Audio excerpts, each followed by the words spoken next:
ಯೇಸು ಕ್ರಿಸ್ತನ ಮಹಾಪರಿಶುದ್ಧ ನಾಮದಲ್ಲಿ ನಿಮ್ಮೆಲ್ಲರನ್ನೂ ವಂದಿಸುವಂತವನಾಗಿದ್ದೇನೆ. ಈ ದಿನದ ಸಂದೇಶದ ಶಿರೋನಾಮೆ ಕ್ರಿಸ್ತನಲ್ಲಿ ಬೆಳಕಾಗಿದ್ದೀರಿ ಎಂಬುದಾಗಿ. ವಾಕ್ಯ ಓದಿಕೊಳ್ಳೋಣ. ಪೌಲನು ಎಫೆಸದವರಿಗೆ ಬರೆದ ಪತ್ರಿಕೆ 5ನೇ ಅಧ್ಯಾಯ 8ನೇ ವಚನ ಓದಿಕೊಂಡು ಸ್ವಲ್ಪತ್ತು ಧ್ಯಾನ ಮಾಡಿಕೊಳ್ಳೋಣ.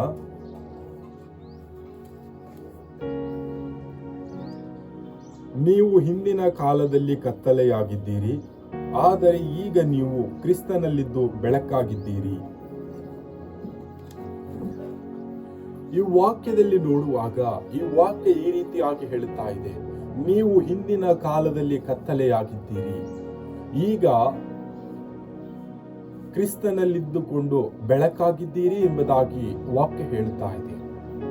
ನಾವು ಹಿಂದಿನ ಕಾಲದಲ್ಲಿ ಎಂಬುದಾಗಿ ನೋಡುವಾಗ ನಾವು ಯೇಸು ಕ್ರಿಸ್ತನನ್ನು ನಂಬುವುದಕ್ಕಿಂತ ಮುಂಚಿತ ಜೀವಿತ ನೋಡುವಾಗ ಈ ಲೋಕದಲ್ಲಿ ನಮ್ಮ ಜೀವಿತ ಕತ್ತಲೆಯ ಜೀವಿತದಲ್ಲಿ ಇತ್ತು. ಕತ್ತಲೆ ಎಂಬುದಾಗಿ ನೋಡುವಾಗ ಪಾಪದ ಜೀವಿತ, ನಾಶನದ ಮಾರ್ಗ, ಮೋಸ, ವಂಚನೆ, ಕೊಲೆ, ಮತ್ತೊಂದು ಇನ್ನೊಂದು ಮಾಡುತ್ತಾ ಈ ಲೋಕದಲ್ಲಿ ನಾವು ಕತ್ತಲೆಯಲ್ಲಿ ಜೀವಿಸುತ್ತಾ ಇದ್ದೇವೆ. ಆ ಕತ್ತಲೆ ಜೀವಿತ ನಮ್ಮ ಜೀವಿತದಿಂದ ಹೋಗಿ ನಾವು ಬೆಳಕಿನಲ್ಲಿ ಜೀವಿಸುತ್ತಾ ಇದ್ದೇವೆ.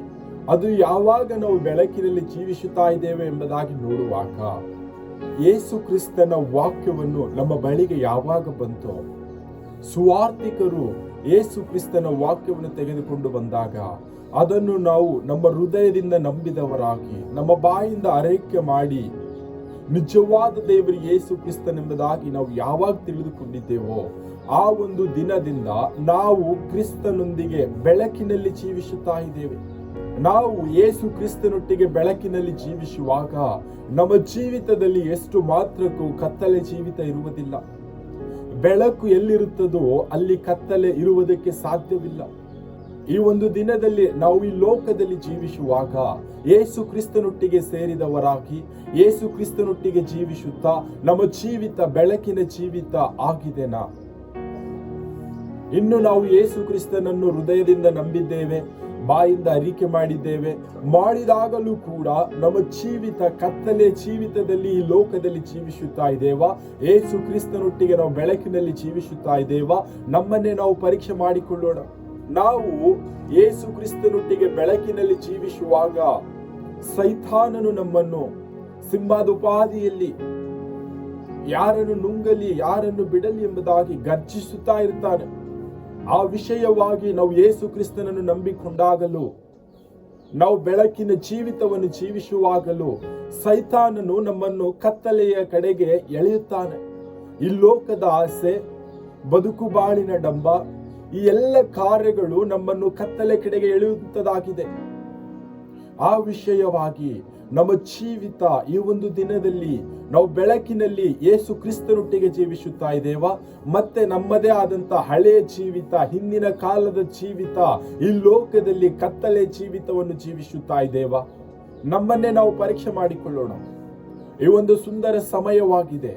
ನಮ್ಮ ಜೀವಿತದಲ್ಲಿ ಕತ್ತಲೆ ಜೀವಿತ ಇರುವುದಾದರೆ ಯಾವುದೇ ರೀತಿಯಾದಂಥ ಕೆಟ್ಟ ಮಾತುಗಳಾಡುವುದು, ಒಬ್ಬರಿಗೆ ಮೋಸ ಮಾಡುವಂಥದ್ದು, ಒಬ್ಬರ ಕಾಲೆಳೆಯುವಂಥದ್ದು, ನಮ್ಮ ಕಣ್ಣಿನ ಆಸೆ, ದುರಾಶೆ, ಈ ಎಲ್ಲವೂ ನಮ್ಮನ್ನು ಪಾಪದ ಜೀವಿತ ಕತ್ತಲೆಯಲ್ಲಿ ನಡೆಸುವಂಥದ್ದಾಗಿದೆ. ಈ ರೀತಿಯಾದಂಥ ಏನಾದರೂ ನಮ್ಮ ಜೀವಿತದಲ್ಲಿ ಇರುವುದಾದರೆ ಅದೆಲ್ಲವನ್ನು ಬಿಟ್ಟವರಾಗಿ ಈ ಒಂದು ದಿನದಲ್ಲಿ ವಾಕ್ಯದಲ್ಲಿ ನಾವು ಸ್ಪಷ್ಟವಾಗಿ ತಿಳಿದುಕೊಂಡಿದ್ದೇವೆ. ಈಗ ನಾವು ಕ್ರಿಸ್ತನೊಂದಿಗೆ ಬೆಳಕಿನಲ್ಲಿ ಜೀವಿಸುತ್ತಾ ಇದ್ದೇವೆ. ಬೆಳಕಿನಲ್ಲಿ ಜೀವಿಸುತ್ತಾ ಈ ಲೋಕದಲ್ಲಿ ನಾವು ಜೀವಿಸುವಂತವರಾಗೋಣ. ನಾವಷ್ಟೇ ಬೆಳಕಿನಲ್ಲಿ ಜೀವಿಸಿದ ಹಾಗೆ ಇನ್ನು ಯಾರೆಲ್ಲ ಕತ್ತಲೆಯಲ್ಲಿ ಜೀವಿಸುತ್ತಾ ಇದ್ದಾರೋ, ಇನ್ನು ಯಾರೆಲ್ಲ ಪಾಪದಲ್ಲಿ ಜೀವಿಸುತ್ತಾ ಇದ್ದಾರೆ, ಇನ್ನು ಯಾರೆಲ್ಲ ಈ ಲೋಕದ ಅಂಧಕಾರದಲ್ಲಿ ಜೀವಿಸುತ್ತಾ ತಮ್ಮ ಜೀವಿತವನ್ನು ನಾಶನ ಮಾರ್ಗದಲ್ಲಿ ಹೋಗುತ್ತಾ ಇದ್ದಾರೋ ಆ ಎಲ್ಲ ಮಕ್ಕಳಿಗೆ ನಾವು ಯಾವ ರೀತಿಯಾಗಿ ಬೆಳಕಿನಲ್ಲಿ ಕ್ರಿಸ್ತನೊಟ್ಟಿಗೆ ಜೀವಿಸುತ್ತಾ ಇದ್ದೇವೆ ಅದೇ ರೀತಿಯಾಗಿ ಅಂಧಕಾರದಲ್ಲಿ ಕತ್ತಲೆಯಲ್ಲಿರ್ತಕ್ಕಂಥ ಮಕ್ಕಳಿಗೆ ಬೆಳಕಿನಲ್ಲಿ ನಡೆಸುತ್ತಾ ನಾವು ಈ ಲೋಕದಲ್ಲಿ ಜೀವಿಸುವಂತವರಾಗೋಣ.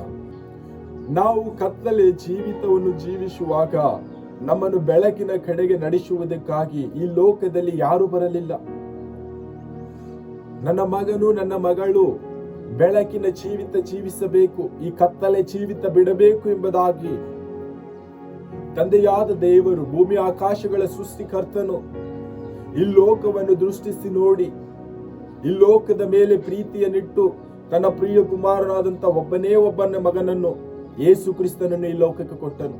ಯೇಸು ಕ್ರಿಸ್ತನು ಈ ಲೋಕಕ್ಕೆ ಬಂದು ನಮ್ಮ ಕತ್ತಲೆಯ ಜೀವಿತವನ್ನು ತೆಗೆದುಹಾಕಬೇಕು, ನಮ್ಮ ಪಾಪವನ್ನು ತೆಗೆದುಹಾಕಬೇಕು, ನಮ್ಮಲ್ಲಿರ್ತಕ್ಕಂಥ ಎಲ್ಲ ತಪ್ಪು ದೋಷಗಳನ್ನು ತೆಗೆದುಹಾಕಬೇಕೆಂಬುದಾಗಿ ಯೇಸು ಕ್ರಿಸ್ತನು ಶಿಲುಬೆಯ ಮರಣವನ್ನು ಹೊಂದಿಕೊಂಡು ಹೂಣಲ್ಪಟ್ಟು ಮೃತ್ಯುಂಜಯನಾಗಿ ಎದ್ದು ಬಂದನು. ಸಂದೇಶವನ್ನು ನಾವು ಯಾವಾಗ ಕೇಳಿದೆವೋ ನಿಜವಾದ ದೇವರು ಯೇಸು ಕ್ರಿಸ್ತನೆಂಬುದಾಗಿ ತಿಳಿದುಕೊಂಡು ನಮ್ಮ ಹಿಂದಿನ ಜೀವಿತವನ್ನು ಬಿಟ್ಟು ಕ್ರಿಸ್ತನೊಂದಿಗೆ ಜೀವಿಸುತ್ತಾ ಬೆಳಕಿನಲ್ಲಿ ನಾವು ಜೀವಿಸುತ್ತಾ ಇದ್ದೇವೆ. ನಾವಷ್ಟೇ ಬೆಳಕಿನಲ್ಲಿ ಜೀವಿಸಿದ ಹಾಗೆ ಇನ್ನು ಯಾರೆಲ್ಲ ಕತ್ತಲೆ ಜೀವಿತವನ್ನು ಜೀವಿಸುತ್ತಾ ಇದ್ದಾರೋ ಆ ಮಕ್ಕಳಿಗೆ ಯೇಸು ಕ್ರಿಸ್ತನೊಟ್ಟಿಗೆ ಜೀವಿಸುತ್ತಾ ಬೆಳಕಿನ ಜೀವಿತವನ್ನು ನಾವು ತಿಳಿಸುತ್ತಾ ಈ ಲೋಕದಲ್ಲಿ ಜೀವಿಸುವಂತವರಾಗೋಣ. ಕರ್ತನು ಈ ವಾಕ್ಯ ನಮ್ಮೆಲ್ಲರ ಆತ್ಮೀಯ ಕೈ ಆಶೀರ್ವದಿಸಲಿ. ಆಮೆನ್.